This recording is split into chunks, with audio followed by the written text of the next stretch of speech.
He sounded.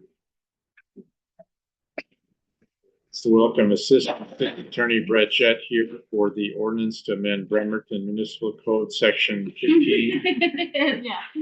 0.03.040 entitled Service Beyond City Limits. Welcome, Mr. Jett. Hello, everyone. Thank you. It's been a while, hasn't it? It's been quite a while that you haven't seen me, at least in a non-executive session. So yeah, certainly the study session. So this is to amend the ordinance regarding specifically city wastewater service outside city limits, but within the urban growth area. It currently reads that the city council has discretion essentially to provide it or not. The law requires the city to provide wastewater service in urban growth areas that it holds itself out as the sole provider of wastewater service to, which we do in our urban growth areas. You may recall this came up with a project just north of the city and Anatai. Yeah, up at Anatai, that resulted in some lawsuits. But this is just to correct this, bring it into line with the case law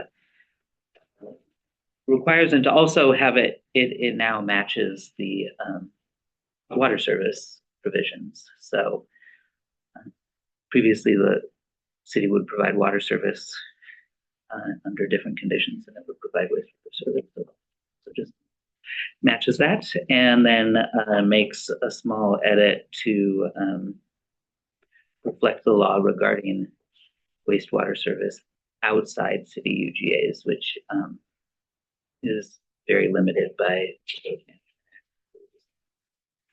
matches that. It requires the public health officer to essentially say it's necessary. Okay. Questions from the council? Was this before a committee? Yep. Okay. And what were the results of that? I want to hear more about this after that. Yep. Well, I think the part that really was disturbing, and it wasn't the attorney sitting in front of us, but some others, this was a tool that council, I think it was President Younger, prepared years ago to try to help with annexation. And some of the staff members said, well, nobody wants to annex into Bremerton. And that was really disturbing for me to hear. And we need some tools to encourage people to annex in or change the urban growth areas. I mean, urban growth, and we're telling Anatai, this beautiful, pristine area, that, oh yeah, you have to become urban. I mean, that's how I hear it. And I know that isn't what this whole discussion is about, but it needs to be, are we trying to encourage people to annex in? Are we charging them 1.5 times the amount for sewer service? So yes, they still get charged. They have to sign an agreement to essentially waive and agree to annexation. But nobody has. I mean, that has not worked since David Overton's annexation 20 years ago. Although, no, we did have 5 lots annexed in between then. So we need to develop some, and this was the only tool we had, and now this one's gone.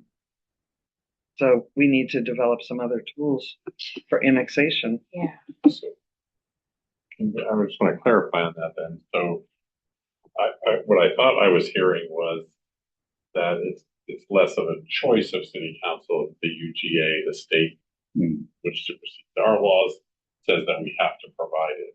But does that mean that we can't put the conditions on that we've in the past, as far as counting them as a yes towards annexation? Yeah, that's what this does. Yeah, you're still required to sign an outside utility agreement. But that hasn't worked for anything else. Well, I understand, but you made it sound like a tool was going away. Well, I don't understand why it was a tool before. Was it legal when that ordinance was passed? And then the UGA, GMA changed it so that it's now not legal? It's not the GMA, it's case law, and I'm not sure when the date of this was passed and when I didn't do a comparison. Okay. I'm confused again, as well. So it doesn't change anything about signing on for annexation if you choose to, right? So you still choose to sign How on. this was previously written was that you were required to annex.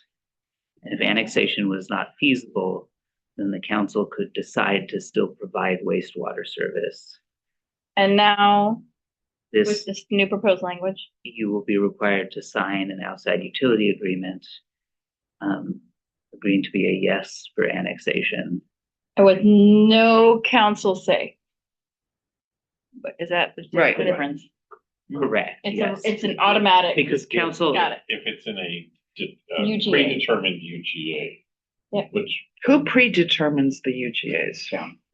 County. Mm-hmm. There's a board, but that's not, Right, I know, I get it. okay, It's just, I mean, there's Consent. places that are never gonna, I mean, we're just you cleaning have up. to say yes. so now they don't have to go through the process of asking the other neighbors if you want to be annexed. That all goes away. No, it's still the same. No, for Enitai, they did, they had to do yes, they a don't, survey. there's no longer the requirement of the feasibility of Right. annexation study. Okay, In a That's a determined, big change. in a predetermined UGA. so, So the city has to initiate annexation essentially. The one that if the city does, No. then there are No. yes votes, right? Or No. sorry. oh gosh, we are. No.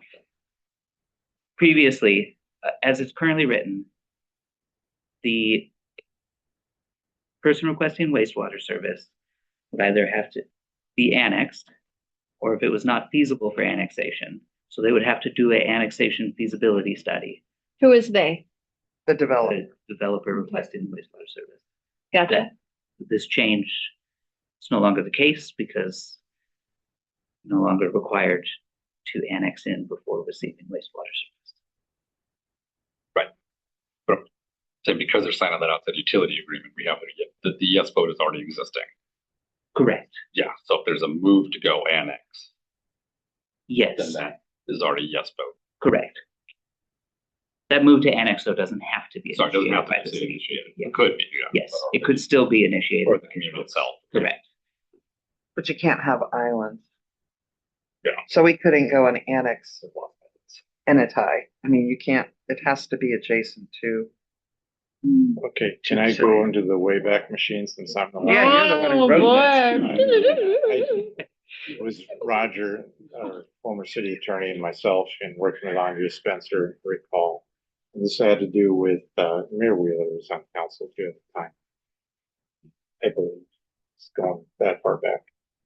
But I was concerned about we wanted more growth in the city, and I was seeing people getting our utility services extended without becoming part of the city of Bremerton. And so I wrote this ordinance that you see before us, the current one, the way it is. Since we've experienced the Anitai experience, I see some holes in which Brett has pointed out. And I fully endorse this change. You're still gonna get anybody that gets these utility services going to have to sign that agreement saying that they won't, that they'll go along with annexation. So it achieves that goal as well. And I'm good with it the way the new changes are. I think it makes sense. It also a good, although I'm not the attorney here, it's a good way to help prevent future litigation. It's just good practice to make the changes that Mr. Jett is proposing. It would be, I think, behoove us to go ahead and do this. Michael. That kind of said what I was thinking is that what I liked about it is there's the communities in the UGA, that's a predetermined thing. And it's not coming to us to make a decision on whether to do it or not, which is the position we were put in. Yeah. So to me, this makes sense. It's coming from above. So it kind of keeps our sort of hands clean on this without losing any of the things that we've historically put in place to help maybe bring folks in. Yeah, Jeff.